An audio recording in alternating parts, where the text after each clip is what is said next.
Okay, hey, so GoPro. This is super exciting because this is my very first video. I am going to start making more videos and more education, more sports, mainly rugby, psychology, who knows, maybe travel, maybe neuroscience, maybe learning, productivity, fitness, all that sort of content I'm going to be making on this channel. If it's a channel, basically it's going to be my little outlet, so I'm super looking forward to it.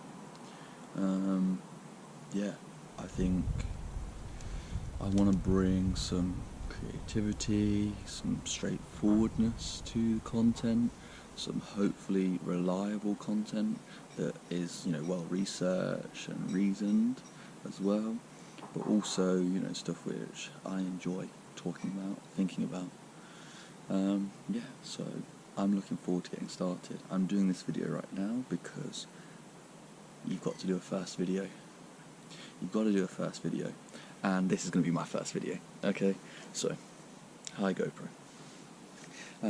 So that's a little bit introduction about me. So one thing I wanted to talk about was something which I've been learning a bit more about recently. Okay, so, and that thing is mental toughness. Now, what is mental toughness? I think a lot of people would be interested in it, particularly maybe people in my demographic. And I've watched YouTube videos on being mentally tough, stoicism, and all this kind of thing for years and years, really. And I think it is a very important aspect in life. But what actually is it? Is it just being tough? What is it? Now, there's been a few different sort of ways of defining it. It's actually very related to a topic called hardiness, or a term called hardiness. And hardiness was previously defined by Clough et al. In 2002. Now, that involves commitment, control, and challenge. Okay, commitment, control, and challenge. So, what are those? Well, commitment, as in to be hardy, is to be committed to what you say you're going to be doing, to your goals. Okay, even through hardships, you're committed to them. Okay, control. Now, are you able to feel as if you're in control of your destiny, of your life, of your emotions, of what you do? And are you able to view problems and difficulties in your life as a challenge which you can overcome, or do you just view them as problems, which are impossible and which get in your way and demotivate? Okay. Now, mental toughness takes those three and then adds confidence. Okay, self-confidence, that you're able to assess the challenge, and you're able to assess your abilities, and you're able to have confidence in your assessment of those abilities and in those abilities themselves, that you can complete the challenge that you face, okay, in order to achieve your goals. If you have those, then it's viewed that you're mentally tough. Okay, so that's very interesting. Now, in order to be able to apply mental toughness to real world settings, which is frequently done with sports, Jones and Morehouse came up with 4 key pillars. Okay, now these pillars are ways in which the coaches and the athletes can engage with mental toughness and can improve their own mental toughness. So this is looking at addressing motivation. Okay, so some types of motivation are better for performance and for physical ability than others.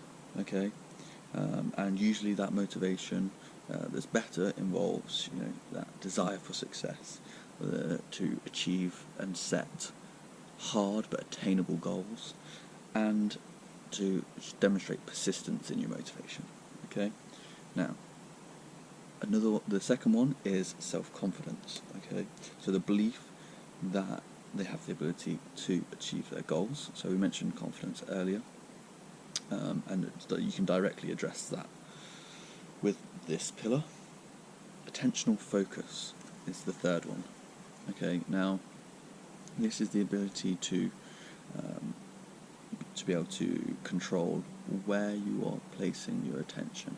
Okay, are you placing it on negative, on uncontrollable, and on negative, on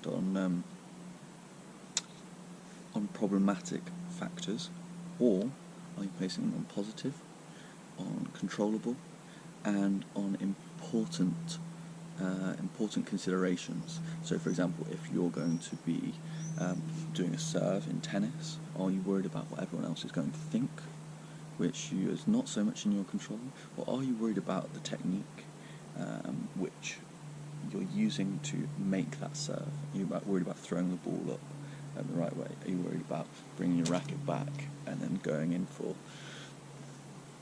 striking the ball in the right place in the racket? And finally, something which is called coping, which is being able to control the stress experienced. Now, in many places, education in exams, workplace, in deadlines, in meetings, sports, in high pressure games, you need to be able to control the stress which you experience, because the stress levels go up as the stakes get higher, and you need to be able to accept anxiety and view it as a positive, as a performance enhancer rather than inhibitor, and to be able to control the stress levels to remain in the optimal zone. Now, we'll cut this part out.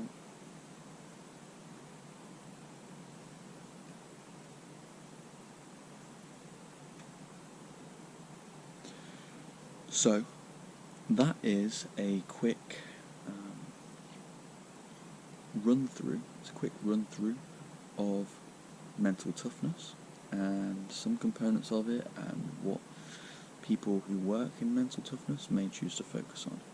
There's a lot more detail which you can go into on each aspect, and there's lots of different competing views about what's important with mental toughness, ways in which it can help improve performance, different types of motivation, and maybe we'll be able to address those more in future videos.